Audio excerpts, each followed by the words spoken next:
Deadly Tarantula Girl coming to you from my private serpentarium tonight to bring you a long-awaited tarantula molt video. This is a question that I get asked often. I just had an email from a guy who bought a Smith eye and he said its abdomen is totally bald. What's wrong with it? And so I replied to him and I told him, without seeing a photo, that a Brachypelma smithii is a species with urticating hair, and his tarantula had already kicked off all the hairs, and that when it shed or molted, it was going to regenerate a whole new butt full of hairs. And tarantula molting is very interesting, but one of the neat things about it is how beautiful they are when they have a fresh new exoskeleton. So let's take a look at a couple of critters. The first animal that I want to show you is a beautiful Cyclosternum fasciata.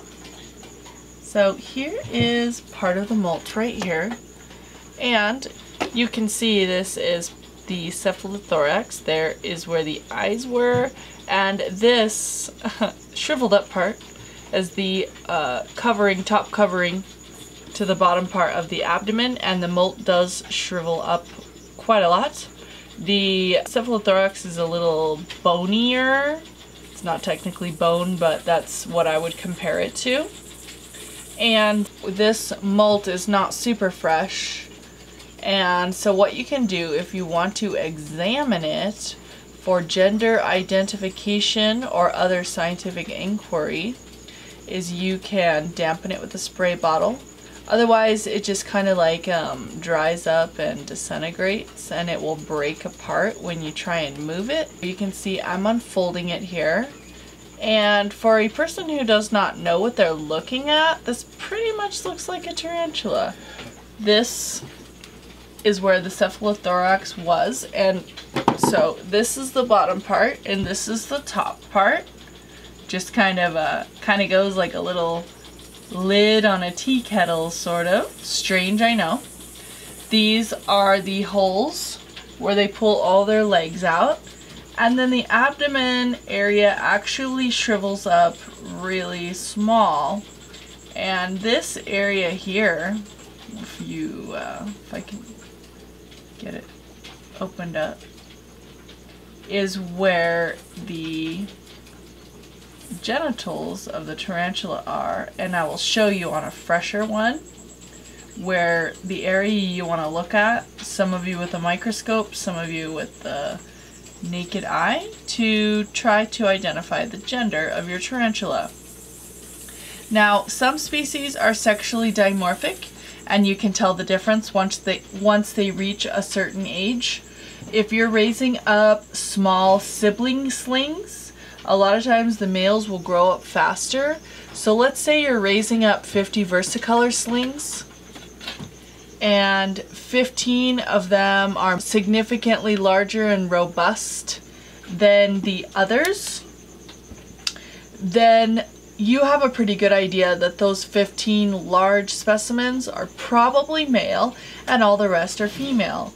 But if your friend has a versicolor sling and you have a versicolor sling and his is bigger than yours, that doesn't mean that his is a male, because they're being raised in different conditions.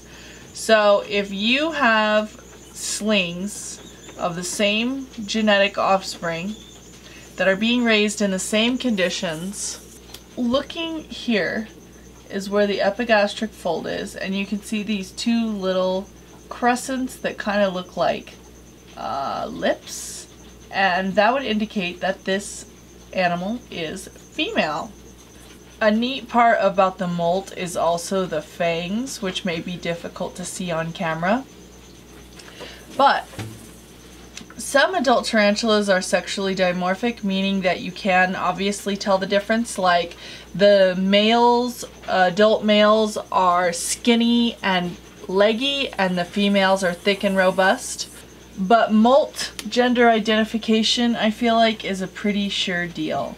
I'm loving this girl's new bright colors. I actually need a male to breed with her, so if you have one, let me know. I would love to do a breeding loan.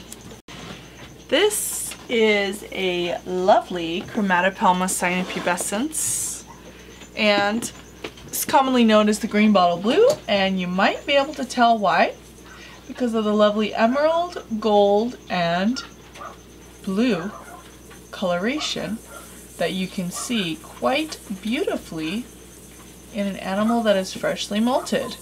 Now, to the non-experienced tarantula keeper, it might suddenly look like your tarantula has cloned itself and now you have two tarantulas.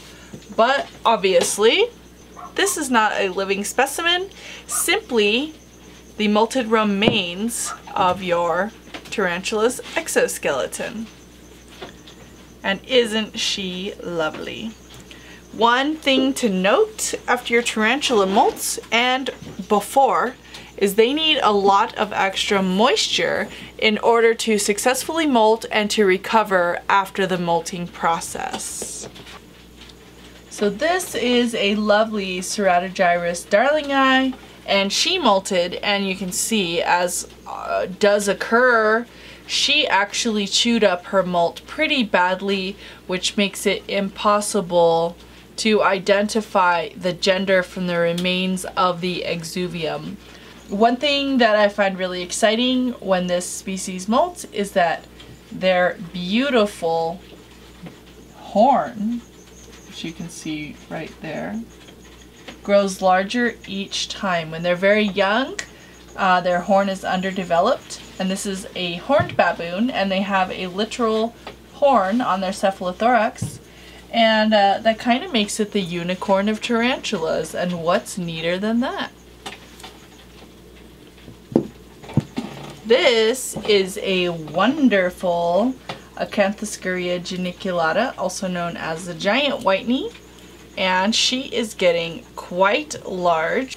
And also, I do need a mature male darlingi to pair with that lovely darlingi that you saw just in the last clip. And I don't want to drip this on her, but I do want it in the shot. And so you can see that the exuviae kind of shrivels up after they molt. And so I like to dampen it and sort of just unfold it. And you can see, because she's getting so big, look at that massive opening where her fangs were, and of course now they're even bigger. And you can see the diameter of her legs is quite impressive. I also want to note that these molts still possess urticating hairs, and I would highly recommend washing with somewhat vigorously, depending on how sensitive you are to the hairs, with liquid soap after you handle the molts. Even though they're really cool, they are harmless, but those urticating hairs can really bug you. So you can see here are the book lungs, and here is the epigastric fold, which tells me quite clearly that this molt came from a big lovely lady. Now that this tarantula has been identified as a female, I know that I am in need of a mature male Acanthoscurria geniculata. If you live in the lower 48 states of the US and you're interested in getting involved in my breeding program, especially if you have a mature male Ceratogyrus darlingi, Acanthoscurria geniculata, or Chromatopelma cyanopubescens, which I do have one male for, but I have lots of females. So I also still need Haplopelma lividum, Monosyntropus balfouri, Augacephalus ezendami, Davus fasciatum, formerly known as Cyclosternum fasciatum. If you're interested in pairing up with me in any of these projects, you can always comment below. Contact me on one of my social media accounts. I'm pretty active on Facebook and Instagram, both which are under Deadly Tarantula Girl, or of course you can email me at deadlytarantulagirl@yahoo.com. Well, I hope you enjoyed seeing all those beautiful brand new specimens. Tarantulas always look best freshly after a shed or a molt. And to be clear, yes, tarantulas, invertebrates molt, and reptiles shed, but actually saying that a tarantula sheds is technically correct because a molt is a type of shed. They're simply shedding their exoskeleton instead of their scales. So, hope you enjoyed seeing how tarantulas change their clothes with the Deadly Tarantula Girl. Let me know what your favorite outfit of mine is, and I'll see you guys soon.